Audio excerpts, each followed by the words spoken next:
Aku Flora Christine Sesmanungkalit dari kelas 11-1 SMA Pangudilur Santo Yosef Surakarta. Aku bakal nanya sama guru dan teman-teman, kira-kira apa ya yang terbesit dalam pikiran mereka kalau mendengar kata Bruder FIC. Boleh kenalan gak? Namanya siapa, dari kelas berapa? Aku Gaby dari kelas 11-3. Saya Franciscus Tri Haryatmo, panggilannya Pak Tri, mengajar bahasa Indonesia. Saya Timotius Felix Aryo Bisono dari kelas F3. Bu Retno di SMA Yosef, saya mengajar sejarah, antropologi, dan sosiologi. Menurut Gaby sendiri, pengertian dari Bruder FIC itu apa sih? Kalau Bruder FIC tuh aku kurang tahu ya. Tapi kalau Bruder itu setauku adalah awam, tapi dia mengucap kaul dan dia memilih hidup selibat dan hidup dalam Kristus, gitu sih. Oke. Ya, Bruder FIC itu menurut saya bruder-bruder yang memiliki pelayanan atau istilahnya itu berkarya di bidang pendidikan lebih banyak ya kalau di Indonesia itu. Bruder FIC, baik, beliau yang saya ketahui pasti seorang biarawan, memiliki 3 kaul ya, yaitu ketaatan, juga kemiskinan, dan juga tentu hidup selibat.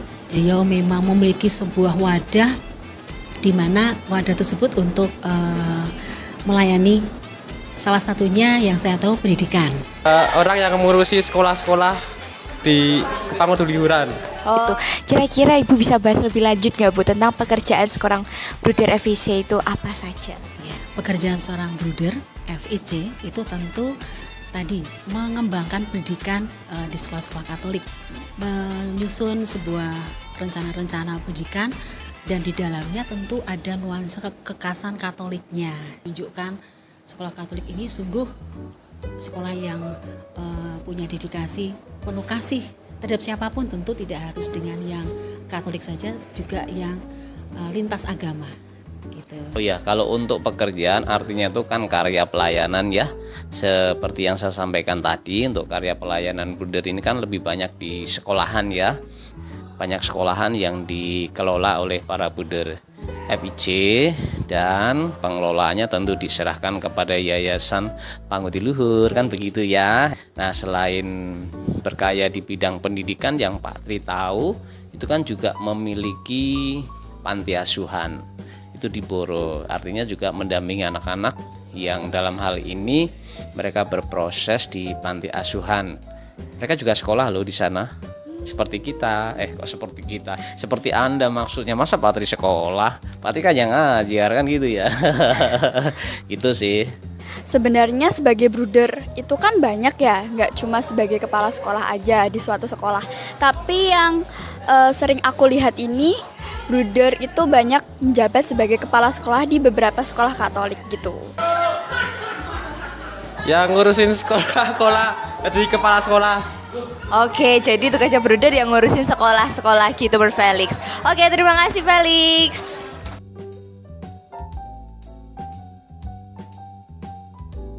Selamat pagi, Cilo dan teman-teman. Sebelumnya kita juga ditanya sama teman-teman nih, menurut mereka apa sih yang terbesit setelah mendengar kata Bruder FIC? Baik, makasih pertanyaan yang bisa dijawab. FIC itu artinya bahasa Latinnya Fratrum Immaculatae Conceptionis. Dalam bahasa Indonesia, para Bruder Santa Perawan Maria yang terkandung tak bernoda.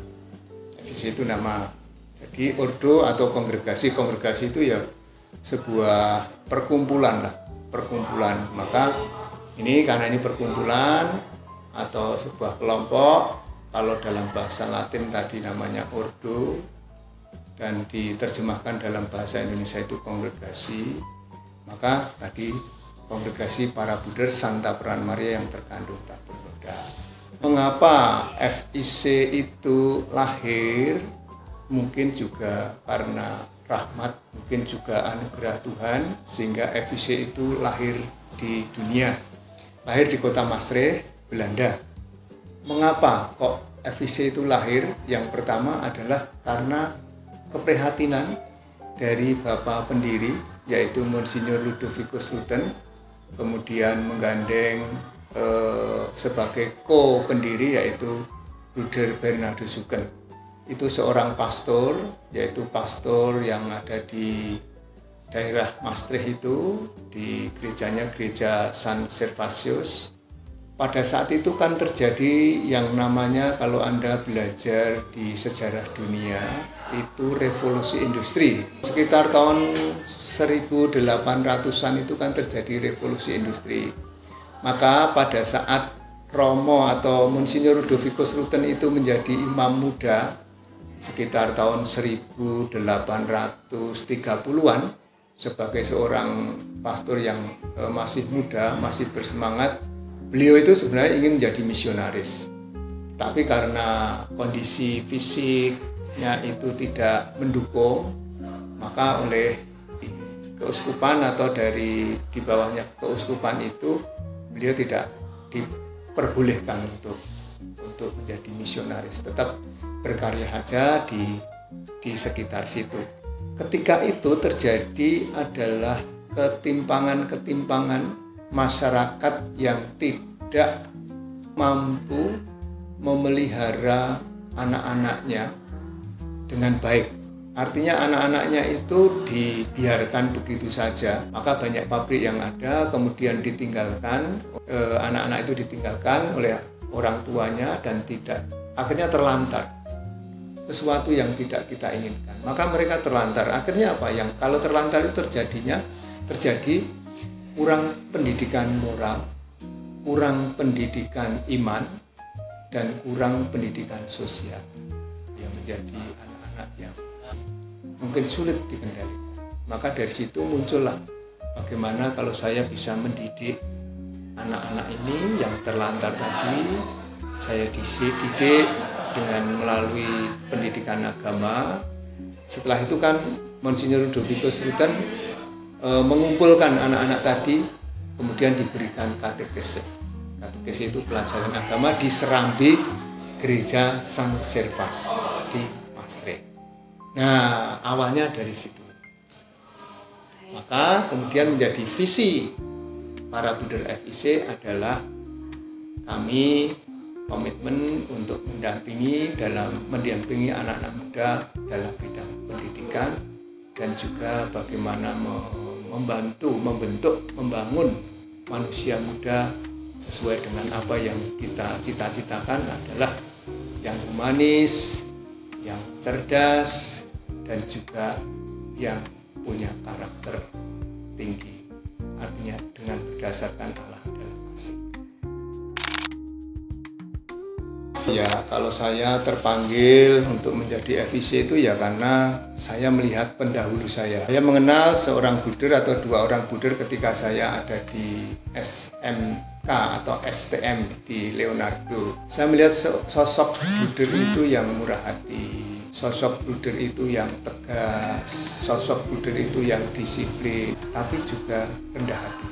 Inilah yang saya lihat, maka seorang bruder itu seperti itu, maka saya, kapan ya kalau saya boleh bisa menjadi bruder seperti bruder itu, gitu kan. Nah, setelah lulus sekolah, saya ingin daftar jadi bruder FIC, mendaftar ikut tes di Mundilan, tetapi orang tua tidak mengizinkan. Ya sudah, akhirnya saya bekerja di pabrik, dari pabrik yang satu meloncat pabrik yang lain, sampai 3 tahun saya meloncat-loncat dari pabrik satu ke pabrik lain. Jadi kuli, tetapi ternyata panggilan tadi tetap membara di dalam hati saya. Maka pada suatu saat saya izin kepada pimpinan saya, pada supervisor di sebuah perusahaan itu, Pak, saya mau ikut screening, ikut tes apa? Menjadi bruder kayak gitu. Akhirnya ya dengan berat hati diperbolehkan. Setelah tes 4 hari di Mundilan, kemudian pulang. Setelah itu 1 bulan lagi ada informasi bahwa saya diterima. Akhirnya saya pamit lagi pada direktur perusahaan itu, Pak, mohon izin saya akan ke Mundilan untuk menjadi bruder. Kemudian panggilan khusus ya, kenapa ya tadi, karena saya merasa teladan-teladan dari para buder yang saya lihat itu yang memberikan kekuatan moral, kekuatan spiritual saya untuk bisa belajar dari mereka. Makna mendalam sebagai hidup buder FEC adalah yang pertama adalah selalu berharap. Berharap itu kalau Bapak Paus Fransiskus ini mungkin tahun 2025 akan mengeluarkan ensikliknya sehubungan dengan pengharapan. Itu sangat bagus sekali itu artikel itu. Ini Bapak Paus akan mengeluarkan ensiklik yang baru tentang harapan. Nah, saya juga ingin berharap sebagai seorang buder, saya itu berharap. Berharap artinya berharap disertai dengan iman. Berharap kalau Santo Paulus kan mengatakan iman, harapan, dan kasih.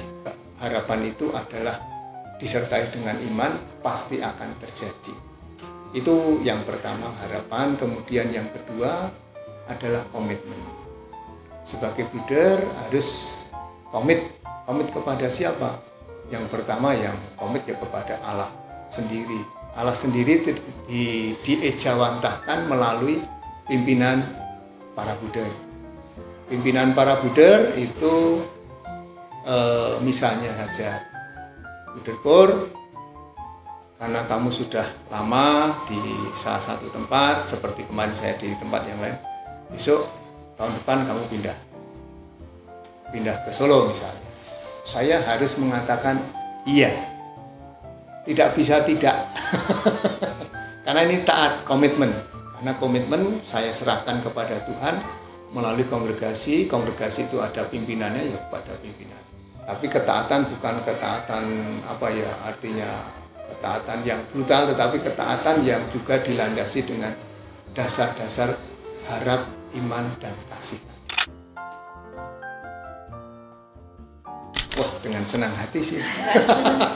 Dengan senang hati kalau ada seandainya pun tidak menjadi buder, tetapi bisa melanjutkan apa yang menjadi cita-cita para buder, itu sudah luar biasa.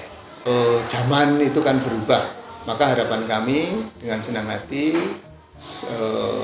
untuk bisa mengikuti atau menjadi bruder yang tentu saja modern, tanpa meninggalkan tradisi yang diberikan kepada Bapak Pendiri. Tradisi Bapak Pendiri itu adalah persaudaraan.